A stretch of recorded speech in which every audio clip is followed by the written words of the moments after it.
नहीं हो सकते। और 95% लोग क्या करते हैं? टाइम वेस्ट करते हैं। करते हैं कि नहीं करते? 3 घंटा मैच देखते हैं, एक बॉल टू बॉल। इससे क्या होगा दोस्त?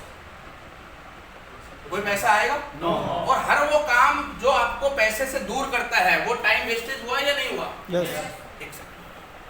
काम जो जो आपको इनकम से दूर करता है, वो आपको नहीं करना है, जो कि मिडिल क्लास लोग करते हैं। हम 2-2 घंटा अखबार पढ़ते हैं, क्या वो हमारे को इनकम बढ़ाएगा? नो। यानी पहला टाइम वेस्ट नहीं करना है। दूसरा 95% लोग क्या करते हैं? एक दूसरे पे दोषारोपण करते हैं। मैं इसलिए कामयाब नहीं हुआ, मैं उसलिए कामयाब नहीं हुआ, उसकी वजह से मैं पीछे रह गया, अपलाइन मेरी ढंग की नहीं है, डाउनलाइन में कोई आदमी। ऐसा करते या नहीं करते? जब तक हम ये करते रहेंगे, हम 95% लोगों की श्रेणी में ही बने रहेंगे। अगर हमें कामयाब होना है तो हमें कामयाब जैसे काम करने पड़ेंगे। अब कामयाब लोग क्या काम करते हैं? 5% लोग क्या काम करते हैं जी? वो अगर हमें जानना है तो हमें उन्हीं 5% लोगों से पूछना और सीखना पड़ेगा कि नहीं पड़ेगा? तो आज तक के दुनिया के जो सबसे अमीर लोगों में से एक व्यक्ति हैं जिनका नाम है जे पॉल गिट्टी। नाम सुना है आपने? 19वीं सदी में दुनिया में एक समय दुनिया के 100 अमीर लोग, टॉप के अमीर लोगों के पास जितना पैसा था उतना अकेला जे पॉल गिट्टी के पास था। यानी वो दुनिया के सबसे पहले अरबपति आदमी बने। और उनसे किसी ने पूछा कि सर, अगर हमें दुनिया में बहुत अमीर बनना है तो हमें क्या काम करना चाहिए? तो उन्होंने 4 क्वालिटी बताई। उन्होंने कहा एक ऐसा काम करो जिसमें 4 खूबियां हो। कोई भी काम, उन्होंने ये नहीं कहा आरसीएम करो, उन्होंने कहा ऐसा काम करो जिसमें 4 खूबियां हो, और फिर आप दुनिया के अमीर लोगों में शामिल हो सकते हो, आप दुनिया के 5% लोगों में शामिल हो सकते हो। जानना चाहेंगे 4 खूबियां क्या बताई उन्होंने? पहली खूबी, आप कभी भी दूसरे के लिए काम करके अमीर नहीं बन सकते। आपको अपना खुद का व्यवसाय होना, खुद का बिजनेस शुरू करना पड़ेगा। आप कितने भी टैलेंटेड हो, आपने एक कुछ ऐसा आइटम बना दिया जिसका उपयोग दुनिया को बचाने के लिए हो सकता है, लेकिन आप किसी कंपनी के लिए काम करते थे, तो उस आइटम के बनाने का ज्यादा फायदा आपको होगा या कंपनी को होगा? क्योंकि आप तो कंपनी के नौकर हैं, आपको सैलरी मिल जाएगी, बोनस मिल जाएगा, प्रमोशन मिल जाएगा। लेकिन उस प्रोडक्ट का वैज्ञानिक होने का नाम, मैन्युफैक्चरिंग का तो बेनिफिट कंपनी को ही होगा ना। तो यानी आप दूसरे के लिए काम करके कभी अमीर नहीं बन सकते, आपको अपना खुद का बिजनेस स्टार्ट करना पड़ेगा। जितने भी लोग नौकरी करते हैं वो कभी भी अमीर नहीं बन पाएंगे, तय है। आप देखिए, आपके आजू बाजू जो सबसे बड़ा बंगला है, बड़ी कोठी है, वो कोई नौकरी करने वाले की है या बिजनेस करने वाले की? आपके एरिया में जो सबसे बड़ी गाड़ी, महंगी गाड़ी जो चलाता है, वो कोई नौकरी करता है या बिजनेस करता है?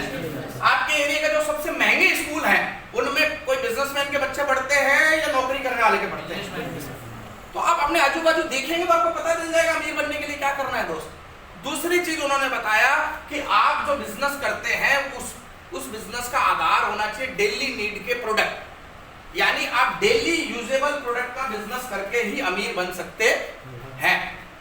एक बहुत छोटा सा उदाहरण है, टाटा का नाम सुना है आपने? हिंदुस्तान का वन ऑफ द सबसे बड़ा ग्रुप है। टाटा ट्रक भी बनाता है और टाटा नमक भी बनाता है। आपको क्या लगता है, टाटा ट्रक बना के ज्यादा पैसा कमाता है, नमक बना के ज्यादा पैसा कमाता है?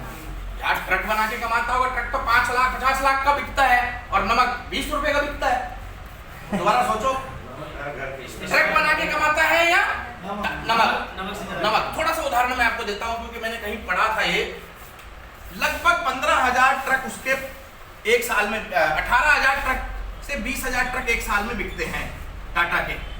एक ट्रक 50 लाख का आता है तो लगभग कितना रुपया बचता होगा एक ट्रक पे उसको? 2-3 लाख तो 1.5 लाख। थोड़ा बढ़ा दे, 10% कर ले मार्जिन, 5 लाख बचता होगा। अगर हम 5 लाख बचाएं एक ट्रक पे तो लगभग 1,000 करोड़ का प्रॉफिट उसको ट्रक बेचने से होता है। अब वही टाटा नमक भी बेचता है ना जी? कितने का आता है? 28 रुपए का। 28, 25, 26, 28, 30, 32 का ज्यादा से ज्यादा 30 रुपए। एक नमक पे, एक थैली पे कितना रुपया बचता होगा? 1 रुपया, 5 रुपए। 5 रुपया। लगभग 20 करोड़ परिवार नमक यूज करते हैं, इसीलिए तो देश का नमक कहते हैं उसको। और एक परिवार में 2 थैली यूज होती हैं, तो एक परिवार से कितने, मतलब 20 करोड़ इंटू 2, 40 करोड़ थैलियां बिकी महीने में। 40 करोड़ थैलियां महीने में बिकी, एक थैली पे कितना बच रहा है? 5। यानी एक महीने में कितना रुपया? 200 करोड़। और 12 महीने का साल हुआ तो लगभग 2400 करोड़ रुपया उसने नमक बेच के कमाया। आप सोच के देखिए, टाटा ट्रक भी बना रहा है और टाटा नमक भी बना रहा है, फायदा कौन से प्रोडक्ट को बेच के ज्यादा कमा रहा है? नमक। यानी दूसरा जो उन्होंने बताया था, प्रोडक्ट ऐसा हो जो डेली नीड का हो। आज आरसीएम बिजनेस के माध्यम से आप जो प्रोडक्ट पे डील कर रहे हैं, आटा, नमक, नमकीन, हल्दी, मिर्च, कपड़ा लत्ता, जूता, चप्पल, ये डेली नीड के प्रोडक्ट है या नहीं है? हेलो, हमसे पहले भी हमारे पूर्वज यूज करते आए और हमारे बाद भी हमारे बच्चे यूज करते रहेंगे कि नहीं रहेंगे? तीसरा चीज उन्होंने बताई, अमीर बनने के लिए आपको जो भी काम कर रहे हैं उस काम की बजाय मल्टीपल सोर्स इनकम होनी चाहिए, यानी इनकम आपको कई जगह से आनी चाहिए। दो लोगों का उदाहरण दिया उन्होंने, ए और बी। ए एक आदमी है जिसको 1 लाख रुपए आता है एक जगह से, एक ही कंपनी में काम करता है, 1 लाख रुपए आ जाता है। और बी एक आदमी है जो 100 जगह से हजार रुपए कमाता है, टोटल इसका भी 1 ही लाख रुपए बनता है। हेलो, कौन सा आदमी इसमें ज्यादा सही है? बी। क्या बात कर रहे हो यार, इसमें बी में कितने पंगे हैं? ए में कोई पंगा नहीं है, 3 तारीख को जैसे ही सैलरी आएगी टंग से मैसेज बजेगा और 1 लाख रुपया अकाउंट में आ जाएगा। कोई टेंशन है क्या? नो। कोई टेंशन होती है आप लोगों को? अचानक 1 तारीख, 2 तारीख, 5 तारीख को सैलरी आ जाती है कि नहीं आ जाती? लेकिन जिसको हम टेंशन फ्री मानते, असली टेंशन उसी में है। किसी महीने वो टंग नहीं बजा तो दिक्कत हो जाएगी कि नहीं हो जाएगी? यहाँ पर 100 जगह से हजार आ रहा है, 1-2 जगह से टन नहीं बजा तो भी चल जाएगा, तब भी 90, 95, 98 हजार आएगा कि नहीं आएगा? इसे कहते हैं मल्टीपल सोर्स ऑफ इनकम। आपकी इनकम कई टुकड़ों में आनी चाहिए। और चौथा नियम उन्होंने बताया कि बिजनेस ऐसा करो जो समय पड़ने पे, जरूरत पड़ने पे आप किसी और को सिखा भी सके, यानी डुप्लीकेट किया जा सके उसको। अब सवाल ये उठता है कि इन चारों में आप आरसीएम में अगर ये चारों क्वालिटी ढूंढेंगे तो है या नहीं है? शुरू से देखते हैं। पहला क्वालिटी क्या होनी चाहिए आपके काम की? आपका खुद का काम होना चाहिए। तो आरसीएम का बिजनेस आपका खुद का बिजनेस है या नहीं है? जैसे ही आप अपना लॉगिन आईडी खोलते हैं, डिस्ट्रीब्यूटर पासवर्ड डालते हैं, तो पहले ही होम पेज पे क्या आता है? योर बिजनेस, आपका बिजनेस। हेलो, अपलाइन का बिजनेस है, डाउनलाइन का बिजनेस नहीं शो करता। क्या शो करता है? Your business. तो आपका बिजनेस हुआ? कंडीशन 1 पूरी। दूसरा, डेली नीड के आइटम होने चाहिए आपका बिजनेस का आधार। हमारे यहाँ जो प्रोडक्ट हैं, डेली नीड के प्रोडक्ट हैं या नहीं है दोस्तों? आटा, नमक, नमकीन, हल्दी, कपड़ा लत्ता, जो भी आप आरसीएम ला रहा है, हम रोजाना, हर महीने, साल दर साल, पीढ़ियों दर पीढ़ियां यूज कर सकते हैं कि नहीं कर सकते? तीसरी क्वालिटी, आपको जो इनकम आती है वो कई जगह से आनी चाहिए। आप देखिए, जॉब में सिर्फ एक जगह से सैलरी आती है, लेकिन यहाँ अगर आपकी टीम में 10 लोग हैं तो पैसा कितने लोगों से आ रहा है? 10 लोगों से। अगर 100 लोग हैं आपकी टीम में, पैसा कितने लोगों से आ रहा है?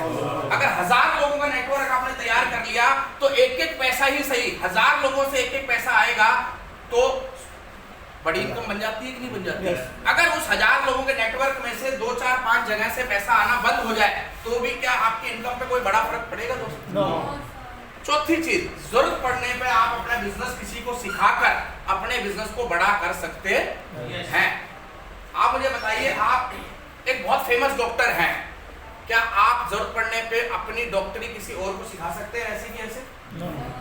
आप बहुत बड़े वकील हैं, क्या आप अपनी वकालत करने की स्टाइल किसी को सिखा सकते हैं? थोड़ी बहुत ट्रेनिंग दे सकते हैं, अपना डुप्लीकेट। यहाँ तक कि बाल काटना भी आप एक जैसा नहीं सिखा सकते किसी और को।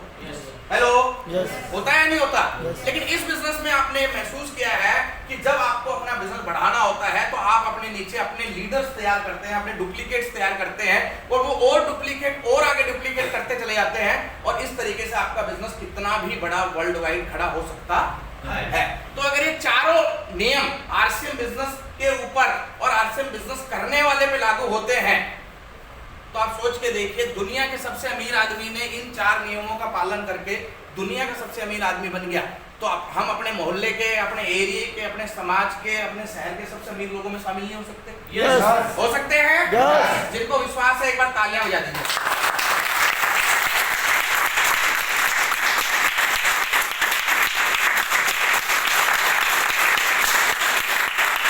शेयर